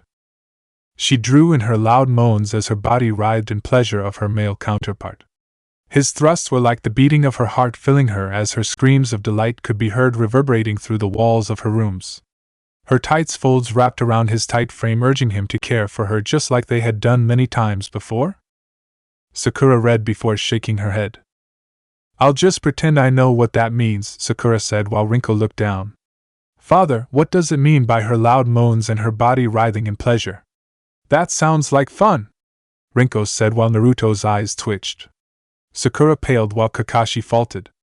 Sasuke's body involuntarily shivered as he had indeed been listening. Naruto promptly closed his book and took out another one. Rinko, go to sleep, Naruto said, and Rinko blinked. But I'm not tired, Rinko said before Naruto looked up at her. She quickly got the memo and nodded before curling up and falling asleep. This was Naruto's way of telling her that he would explain that to her later. Mentally, he could hear the slightest snicker from the Kyuubi before he went silent ultimately. Tuka and Fu, not seeing what the big deal was, left it alone and went back to what they were doing while Naruto took out a different book altogether. However, just as he was ready to open it, everyone noticed Kakashi coming from across the bridge. Nice to see the three of you made it just like I wanted. Now I suppose we can cut directly to the chase of why I asked for the three of you to come here, Kakashi said with an eye smile. They all glanced to each other, but Naruto probably knew what this was about. Well, we've completed quite a lot of missions over the month, and I think it's time for you to go to the next level. That's why I recommended the three of you to take the Chunin exams, Kakashi said, and everyone glanced to each other. The what? Sakura asked, and Kakashi sighed before trying to salvage his good mood. The Chunin exams, Sakura. You have all shown maturity that I think could make you all great Chunin. I want you to think about it. The exams are tomorrow at the Academy building. See you there, Kakashi said as he poofed out, leaving the others alone. I'm outta here, Sasuke said, walking off while Naruto went the opposite way. Sakura followed after Naruto as they hit the streets. Naruto-kun, what are the Chunin exams? Sakura asked, and Naruto flipped another page of his book. It's an exam where genin from the other villages come to compete to see if they are worthy of being Chunin. They are judged based on their knowledge, outside thinking, strategizes, and enthusiasm. However, if you look for the general use to it, then it is for publicity to a village. It's to show how strong a nation is to get more clients who will hire those to do missions, Naruto said, and Sakura scrunched up. The way that sounds, it makes it seem like we're nothing more entertainment value for these people, Sakura said, and Naruto nodded. That's because that's exactly what we are for these people, Sakura, Naruto said, and Sakura snorted. She really didn't like that for some odd reason. Hey, let me go, you jerk. Put me down! Naruto and Sakura suddenly turned their heads, and the blonde noticed two people. A female with blonde hair and a fan tied to her back trying to placate a young man with really dark clothes. He had something of a strange wrapping on his back. Naruto could make out the form of a puppet. The young man was a puppet user, more than likely from Suna. He was holding Konohamaru while Moegi and Udon paled. Kankuro, put the little runt down. You're going to get us in trouble, the blonde girl said while Naruto and Sakura glanced to each other. Shut up, Temari. This little brat needs to watch where the fuck he's going, and a punch to the face will straighten him out, the young man named Kankuro said as he cocked his fist back. Eat it, kid, Kankuro said while Temari sighed as Kankuro sent his fist for Konohamaru's face. The boy closed his eyes and waited, but nothing came. He waited, and waited, and waited. Konohamaru opened his eyes as he noticed Kankuro's fist inside of a palm. Kankuro gasped before he noticed Sakura's hand blocking his fist. Temari widened her eyes slightly. Fast. That was amazing, Temari thought to herself before Sakura glared towards Kankuro. Assault of civilians within Konoha's walls by shinobi of different villages will not be tolerated. State your business before I have you arrested, Sakura said coolly while Kankuro snorted. Oh, shut up, bubblegum girly. I've got issues with this brat here, Kankuro said before screamed as Sakura twitched his hand, bringing him to the ground, forcing him to let go of Konohamaru as the boy dropped to the ground. If I twist another 3 inches your wrist will be broken, Sakura said while Kankuro paled. Temari slapped a hand over her before she noticed another blonde pass her. The two exchanged a glare before Naruto stood over Kankuro. Assault of Saname-sama's grandson is punishable by death. Do you want to die for your ignorant actions? Naruto asked, and Kankuro felt a small chill go down his spine.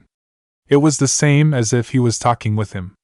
Kankuro turned around and noticed Naruto's cold eyes glaring down at him. Oh God! See, Kankuro, you were about to get us kicked out of the exams for your stupid shit. Temari snarled, and soon everyone noticed Sasuke drop down from the trees. If you know what's good for you, then you will get out of here or we'll make you. Sasuke and Sakura quickly released Kankuro before pushing him away. Why you three? I'm so gonna get you for this. Kankuro snarled out as he grabbed his wrapped cloth. He quickly pulled it down while Naruto frowned. He quickly stood forward and was easily ready to intercept before he slowly glanced to his left and glared. Kankuro, stop this foolishness. You are a disgrace to Suna. Kankuro shivered, and so did Temari as they turned to see a redhead young boy with a gourd on his back hanging from the tree branch. Sasuke was just one. But Gaara, they. Silence before I kill you, Gaara said, and Kankuro gulped. Kyuubi opened an eye before snorted. Shikaku, so even you were taken, Kyuubi thought to himself before grumbling and closing his eyes. Gaara dropped to the ground while Sasuke raised an eyebrow to the newcomer. Sakura slight shivered. His chakra, it feels so angry and disturbed. I'll have to keep my guard up if I fight him, Sakura thought, and Naruto just continued to look at him before Gaara looked back. The two shared a look as they seemed to feel the other out. I can feel the immense chakra you possess. You are just like me then, aren't you? Naruto thought while Gaara looked at him. Mother wants your blood, Gaara said, staring at Naruto. The young blonde slowly flipped some of his hair out of the way of his face. One doesn't always get what one wants. Your mother is being foolishly selfish, Naruto said, and Gaara hardened his eyes at him while Temari sighed. Well, this kid's dead. Shame too, he's such a cute one along with his friend over there, Temari thought, eyeing Sasuke, which only served to piss the Uchiha off. We'll see. Well, forgive my teammate. What are your names? Gaara asked while Naruto folded his arms. In traditions, as a sign of respect, it is polite to give your name before asking for another's, Naruto said, and Gaara just nodded slowly. Very well. I'm Sabaku no Gaara. Now then, your names, Gaara said while Naruto just shrugged his shoulders. My name is Naruto Uzumaki, Naruto said, and Gaara nodded before turning left. The name's Uchiha Sasuke, Sasuke said without a care in the world, and Gaara then turned to Sakura. My name is Sakura Haruno, Sakura said with as much confidence as she could muster from her time with Naruto. Well, I'm Sabaku no Temari, and the idiot here is my little brother Sabaku no Kankuro, Temari said while Kankuro nodded with a grin before it deflated. What do you mean, idiot? Kankuro shouted while Temari covered her ears. Just what it sounds like, Temari said before Gaara glared at the group. I'll be sure to kill all three of you, Gaara said before walking off with Temari and Kankuro. That guy is all kinds of weird, isn't he?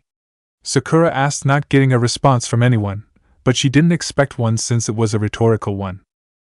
From far off, three people had been watching the scene in front of them with interest before they pulled back. That blonde guy is really good, one of them said. It was a male with white hair and dark skin. He had an obvious sword on his back. Wait, what did he do?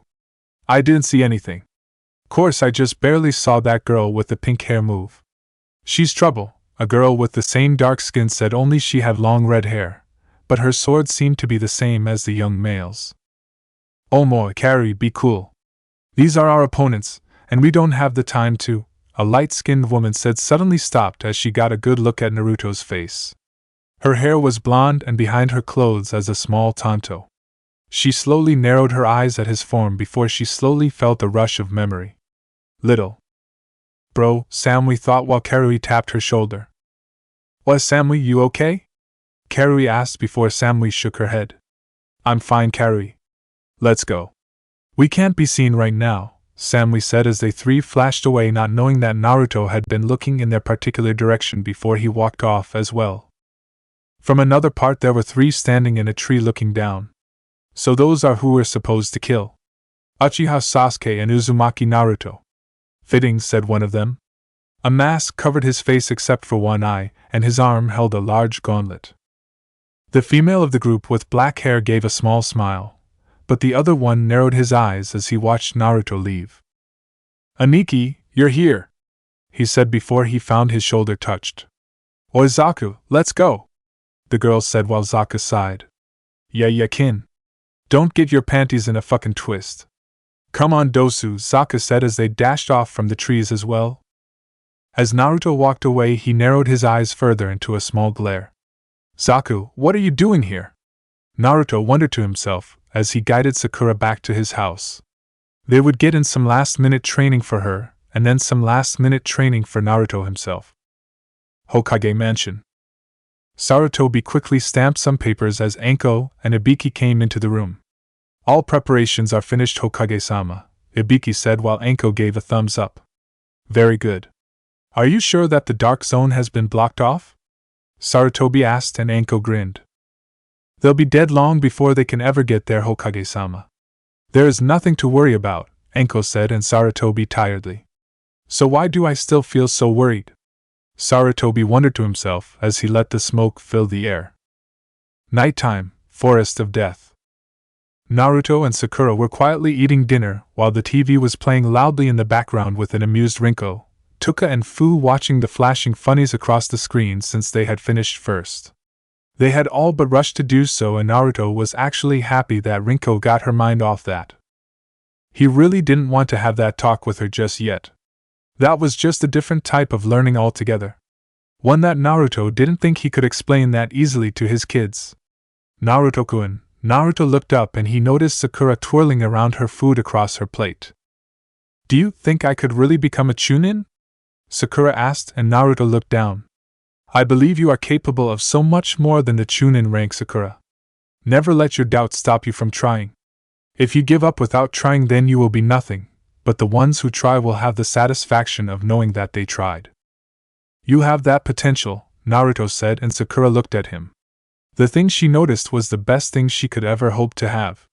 A true Naruto smile. The blonde looked at her happily and Sakura nodded, trying not to go teary-eyed at the table. Naruto noticed this and leaned back.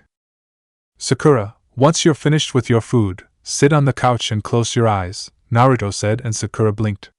She tilted her head to the side in confusion, but nodded all the same as she watched Naruto walk off. Sakura quickly finished her food, then stood to her feet. She walked over to the couch, sat down and closed her eyes, still obviously confused. It was a few seconds later that Sakura heard the sounds of feet and knew it was Naruto. She just kept her eyes closed. She then felt something hit her legs. Okay, open them, Naruto said, and Sakura slowly opened her eyes to see a scroll on her lap. She looked up at Naruto and noticed his light smile. She unfurled the scroll and noticed a storage seal. Apply your chakra, Naruto said, and Sakura placed her hands over it and did as he instructed. Quickly a puff of smoke came and Sakura waved it away before she gasped to see black gloves. Each glove had a seal on it, and in the middle of that seal was a small piece of Yuzuin. These are, Sakura gulped before she took them and tried them on. They managed to fit perfectly around her hands, and she felt the comforting feeling of leather. They were hard yet soft. Firm, but comforting. She couldn't describe this feeling. Punch that tree, Naruto said, pointing outside, and Sakura looked outside. She slowly walked outside and Naruto followed her. He folded his arms and Sakura cocked her fist back. She slammed one of her fists into the tree before she looked in surprise as a burst of lightning came from her gloves and fried the tree, making it sizzle slightly. Sakura stared at her gloves in amazement and turned back to Naruto. Those gloves were made from the same principle as my Fuma Shuriken. For a total of 5 minutes, you can use every one of the 6 basic elements if you focus your chakra. They last those 5 minutes, but you can interchange if you desire. However, all you get is 5 minutes, so you must use it wisely.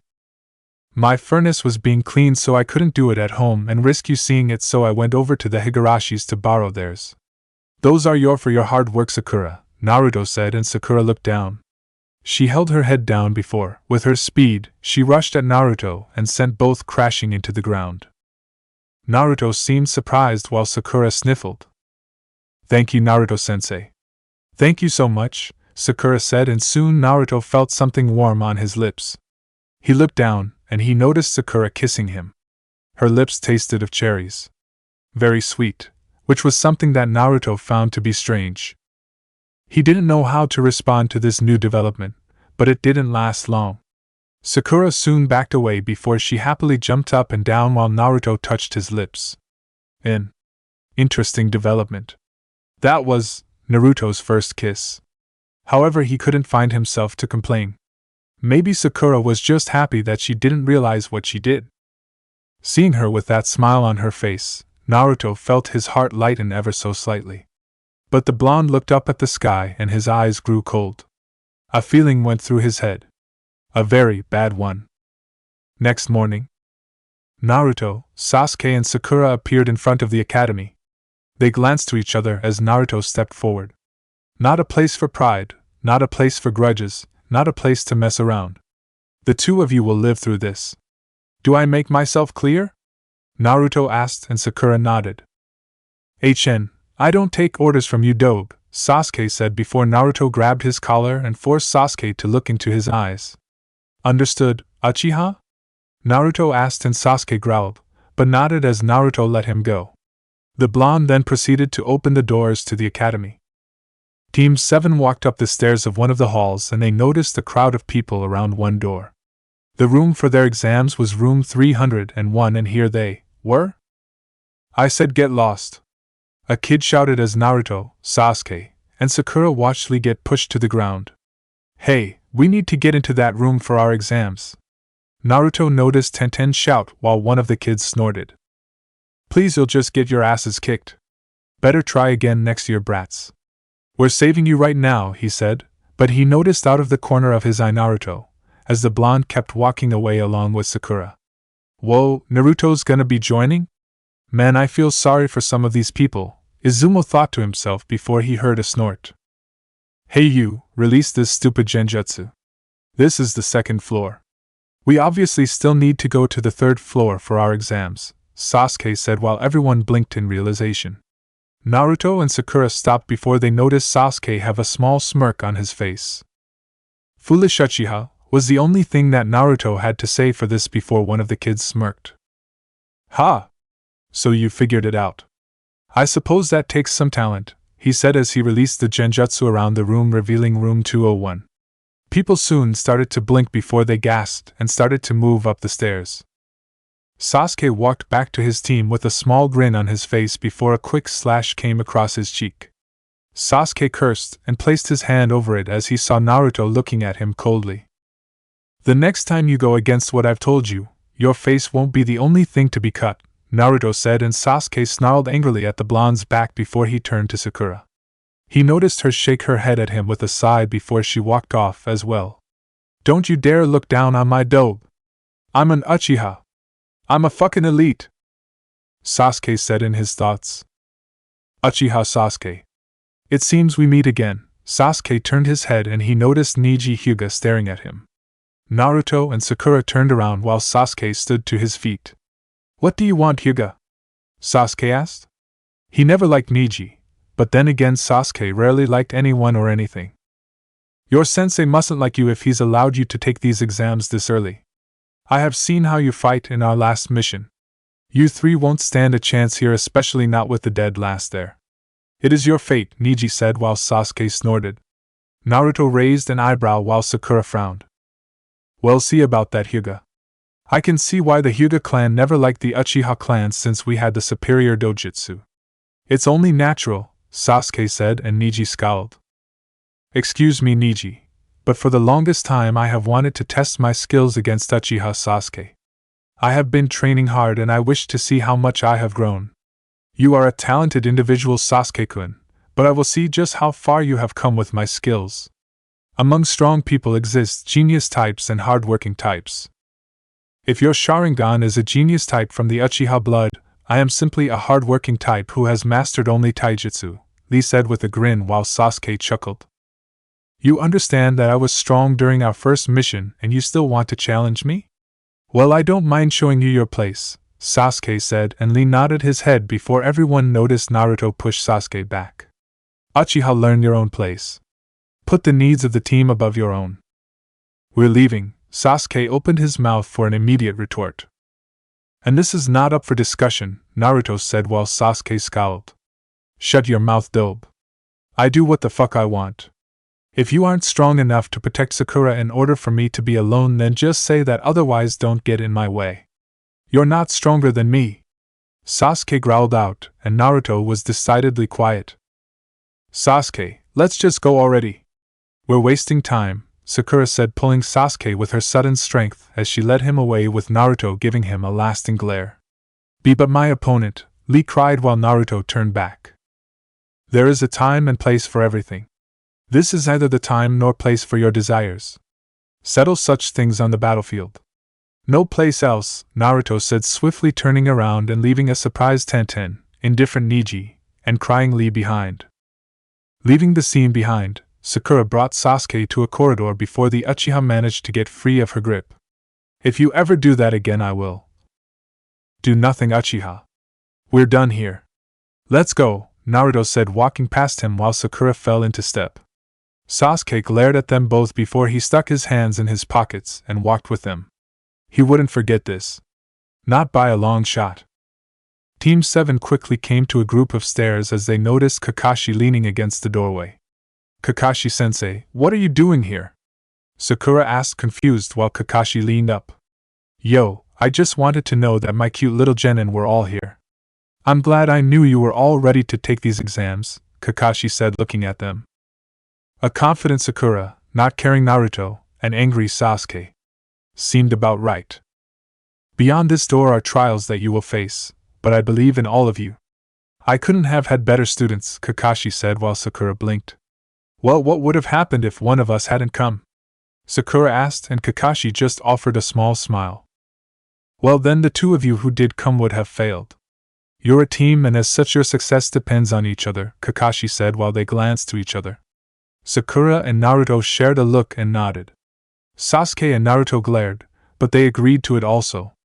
Well, there is nothing more I can say except, good luck, Kakashi said to them. Naruto, Sasuke, and Sakura nodded their heads as they pushed the doors open. I hope that they learn to rely on each other. Right, Minato-sensei? Kakashi thought to himself before the door closed, keeping him from looking inside. Quickly, Team 7 appeared through the doors and they felt a wave of various ki come at them. Naruto was unimpressed, and so was Sakura and Sasuke. Sakura had much worse dealing with Naruto as her sensei, and Sasuke had fought tougher people out there than these chumps. Naruto looked around most of the room to see the people who were staring at them. He could see a team from Taki had appeared to the Chunin exams. He paid two of the teammates little mind, but the one who caught his eyes was the dark-skinned girl with green hair, sort of like the hair that Kisa had when Naruto had seen her. Her orange eyes seemed to be looking at the group before they looked with the blonde's own. Just as soon as they did, Naruto found himself in a staring contest with her as they continued to look at each other sternly. This girl. She is exceptionally strong, Naruto thought to himself before the green-haired girl broke the gaze and looked somewhere else. Naruto's eyes then glanced around the room and they settled on a team from Kumo. He could see the girl with red hair and the boy with white hair, but he especially paid attention to the young woman with blonde hair. Samui, that's the guy that we saw yesterday. He's looking at you, Omoi said, and Samui turned her head as she indeed saw Naruto looking at her. They shared their own look and Samui saw Naruto's eyes reflect familiarity. Little brother. It is you. You from 4 years ago, Samui thought. Samui and Naruto settled for looking at each other for a little while before Naruto just gave a short bow, then went on. His eyes then went to a team from IWA, and the blonde instantly noticed they seemed to be glaring at his specifically. More than likely due to his father's name. Foolish actions, Naruto figured, but he noticed one of them was just looking at him in mild curiosity. Her black hair and black eyes seemed to match her face perfectly. She wore the standard IWA shinobi attire, which was mixed with a few other designs that Naruto noticed were from Ayano's general clothing in Tsuchi no Kuni, but he expected that. The two locked eyes and the brunette narrowed her slightly while Naruto did the same. She soon broke the stare and glanced somewhere else that might have been of her interest. Naruto then glanced at a team from Kuri, Shimo, Nadeshiko, Ain, Kusa, Oto, Cha and a few other places before his eyes slightly glared at another sight in front of him currently. He stared as he locked eyes with Ryuzetsu, Haku, and, surprisingly, Sai. Naruto figured that Kisa and Danzo were doing something that allowed Sai to be a part of Ryuzetsu and Haku's team. He was a shinobi who wasn't supposed to exist anyway. It wouldn't have been very hard to say that he was from another village. Also, where Ryuzetsu was, Fugai wasn't usually far behind, and that's because Naruto had made it that way for those two. Naruto and Ryuzetsu shared a look while the white-haired girl merely gave a low bow. Naruto acknowledged it, and then went to Haku. She gave a polite bow also, and Naruto acknowledged that one. He turned to see, and the two shared an understanding look. Naruto moved his gaze to one more team as his eyes stared at Zaku. The young Otonin stiffened before he tried his best bow, though Naruto noted that it was a little sloppy. The blonde shook his head and inwardly chuckled. Zaku still hadn't changed since Naruto had met with him. Naruto gave his bow, but his attention was taken from him as he heard a shout. Sasuke-kun! Naruto turned his head and noticed Ino quickly jump Sasuke's back while the Uchiha groaned. Let go of me, Sasuke grumbled while Ino smiled. Nice to meet you too, Sasuke-kun.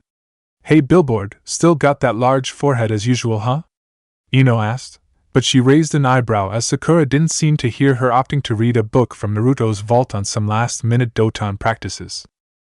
Naruto gave a nod of approval before he leaned against the wall and closed his eyes. Well, looks like we're all here. No doubt this promises to be troublesome at best, came the voice of a certain Naro as Sakura and Sasuke noticed Shikamaru and Chuji appear, the latter still eating his chips as usual. Well, we'll just have to do our best. Don't be mad if we're the ones who become Chunin before you guys, came another voice as they noticed Kiba, Shino and Hinata appear. Naruto chose to ignore it all while he looked out the window, seeing a few shinobi hop around outside. Why Naruto didn't know, but it didn't bother him actually. Yeah, right. Like anyone would make your ass a Chunin dog breath, Ino said, and Kiba growled before pouting. Well, I don't see a partner to you, Ino. No doubt your bitcha attitude still repels guys away, Kiba said smugly while Ino grinned. You mean like your mom? Ino asked, and Kiba growled while Hinata, Shikamaru, and Chuji sighed. Shino shook his head while Sasuke wondered how he got wrapped up in all of this. So where is the loser? I don't see him, Kiba said before Shikamaru pointed over to Naruto, who was still looking out the window. So you made it, huh? Well, guess what? We're going to mop the floor with you. Isn't that right, Akamaru? Kiba asked, and Akamaru was ready to bark before both heard growling. I'd like to see the mutt try. He'll never get past me, Fu said suddenly out of Naruto's jacket, glaring at the dog while Akamaru growled at him. Fu, be respectful. Now go back to sleep, Naruto said calmly, and Fu sighed with a small nod as he licked his father's cheek, then regressed back into his jacket with a light snarl towards Kiba and Akamaru. Era, what are you guys doing? This is why I don't like rookies, came a voice, and instantly Naruto's breathing hitched. He turned his head as he noticed Kabuto walking towards the group. Kabuto Yakushi. Naruto mentally snarled out, getting Kyuubi to pop open an eye.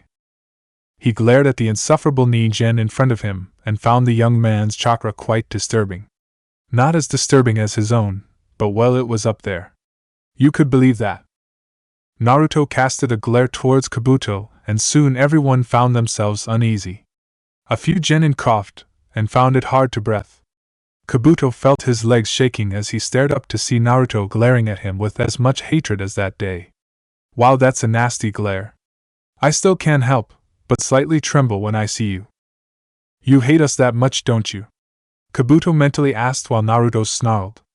Lucky for Kabuto, Sakura managed to pat Naruto's shoulder. Naruto-kun, are you okay? Sakura asked, and Naruto soon stopped his assault. The air returned to normal, allowing people to breathe, and Kabuto's legs stopped shaking. I am fine, Sakura. Do not be concerned, Naruto said, and Sakura nodded, though it was hesitant to believe the words of her friend/teacher, but she accepted it, for now. Who the hell are you? Kiba asked while Sasuke managed to remove himself from Ino's grip. Who am I? Why, I'm like you guys. My name is Kabuto Yakushi, and I think you guys should keep it down. Take a look at that, Kabuto said, and everyone turned and gulped when they saw the various looks of hatred in people's eyes. Naruto looked at the pathetic people in front of him before closing his eyes. Useless. People are a little wound up for these exams. After all, this is the first Chunin exam where all 5 of the great nations are participating. So you guys might want to keep quiet, Kabuto said before Sakura walked over to him and sneered. Then how do we know you're not one of them? Once you're here, everyone, Konohanin or not, is an enemy. You'd do well to back off, Sakura said, glaring at him, and if it wasn't for Kabuto being used to threats, then he would have applauded her for trying so well to intimidate him. Well, what can I say? When I see my helpless village's genin, then I feel like I need to offer some help. Like information. I have information on everyone in these exams with my ninja info cards, Kabuto said, and Naruto frowned. You impudent man. I'll make sure you don't live past today, Naruto thought, but he couldn't act in front of everyone. So he just decided to bite his tongue and wait, though it was very hard. You seem well informed, Shikamaru said while Kabuto rubbed the back of his head. Well, I have taken these exams 6 times in a row, Kabuto said, and Sakura suddenly narrowed her eyes further. She turned back to Naruto and noticed him try to hide the deep scowl on his face, but Sakura could read it well. Naruto detested this man, and if Naruto, himself, detested someone, then Sakura would keep her guard up. Wow, you must really suck, Kiba said, and Kabuto offered a fake laugh, but those like Sai, Samui, Ryuzetsu, Sakura, and Naruto could differentiate with it. Or it means that I have a lot of experiences dealing with this sort of thing. Tell me, who would you like information on? Kabuto asked, and everyone turned to each other before they noticed Sasuke step forward. I want information on Sabaka no Gaara, Rock Lee, and Naruto Uzumaki, Sasuke said with an extra glare sent towards Naruto, which the blonde ignored. Ah, you know their names. That's no fun, Kabuto said before he channeled his chakra and pulled out 3 cards. First is Rock Lee-san. Genin of Konohagakure knows Sato. Teammates are Tenten Higurashi and Niji Hyuga. Currently not partnered. Ninjutsu is non-existent. Genjutsu is non-existent. Taijutsu is existent and strongest of the generation. He has completed 25 D-rank mission, 6 C-rank mission, and 1 B-rank mission. Not bad for a genin, Kabuto said with a smirk. Sasuke raised an eyebrow before Kabuto moved on. Sabaka no Gaara. Genin of Sunagakure knows Sato. Teammates are Sabaka no Temari and Sabaka no Kankuro. Currently not partnered. Ninjutsu is unknown. Genjutsu is unknown. Taijutsu is unknown. He has completed 0 D-rank missions, 8 C-rank missions, 4 B-rank missions, and 1 A-rank mission. It says here that he's never been hurt once during these times, Kabuto said, and nearly everyone gulped. Naruto and Sakura glanced to each other for a bit before shaking it off. Last one, Naruto Uzumaki. Genin of Konohagakure knows Sato. Teammates are Sasuke Uchiha and Sakura Haruno. Currently not partnered. This is weird. Ninjutsu is unknown, Taijutsu is unknown, Genjutsu is unknown. He had completed 45 D-rank missions, 2 C-rank missions, 1 B-rank mission, and 2 A-rank missions. Kabuto said while Ino and Kiba gawked. Shikamaru raised an eyebrow and turned to Naruto with a small eyebrow raised. When the fuck did you guys get an A-rank mission? Let alone 2? Kiba asked while Sakura shrugged. One was a co-op mission with Team Guy where we encountered an A-rank missing nin named Kagura and her associate Bando. The other was when we had to go to Wave where we encountered an A-rank missing nin named Zabuza Momochi, Sakura said while Kiba snarled. Shikamaru and Shino glanced to Naruto like the blonde was a puzzle to be solved before Sasuke stepped forward. Hey, wait a minute. Sakura and I have been the Dobe's teammates for 6 months now. We never got a B-rank mission, Sasuke said while Kabuto looked down at his cards. Well, that's what it says here and my cards don't lie, Kabuto said while Sasuke turned to Naruto. When did you get a B-rank mission? Sasuke asked / demanded to know, but to his irritation Naruto didn't answer. Dobe! Sasuke snarled out while Sakura turned to him. Naruto-kun? Sakura asked, but Naruto continued to say nothing. Well, whatever, those are the facts, so you better take them to heart, but I wouldn't worry too much. After all, we have some pretty weak villages here. Namely the newly founded Otogakure, Kabuto said with a smirk while Kin, Dosu and Zaku snarled. That guy talks too much? Let's put him in his place, Dosu said before Naruto and Sakura noticed the 3 dash forward. They raced through the crowds of Chunin hopefuls before Dosu held out his arm. How about you shut your mouth? Dosu shouted as he swung his fist, but Kabuto easily saw it coming as he dodged out of the way easily. It wasn't really a fast punch. The brunette from IWA narrowed her eyes and so did the green-haired girl from Taki. Samui from Kumo glared as did Ryuzetsu, Sai, and Haku. Everyone was watching as Kabuto landed back. Too slow to catch me, UFO. Kabuto's widened his eyes as his glasses suddenly shattered and he lost his balance. He fell to the ground before he coughed and retched while Dosu gave a grin. Zaku appeared behind him and folded his arms. Write this down on those cards of you, I'm telling you, the 3 from Otogakure will definitely be Chunin, Zaku said while Kabuto coughed still. The Otogekyu male turned back to Naruto, and the blonde gave Zaku an approving nod. Zaku just grinned before everyone heard a loud poof of smoke. Alright, you maggots, time for you to sit down and shut the hell up. You're not going to be a problem for us, are you? Naruto heard Ibiki say as he looked across the room full of spineless genin. Dosu glanced to him before he retracted his hand. Sorry, I guess we're just a little jumpy is all, Dosu said before Ibiki snorted. Humph, I don't care. Now then, all of you line up and pick a number. Be prepared, or not, but either way it doesn't matter to me. I'm Ibiki Marino, your proctor, and I have one thing to say to all of you. Welcome to your hell, Ibiki said as a few genin gulped.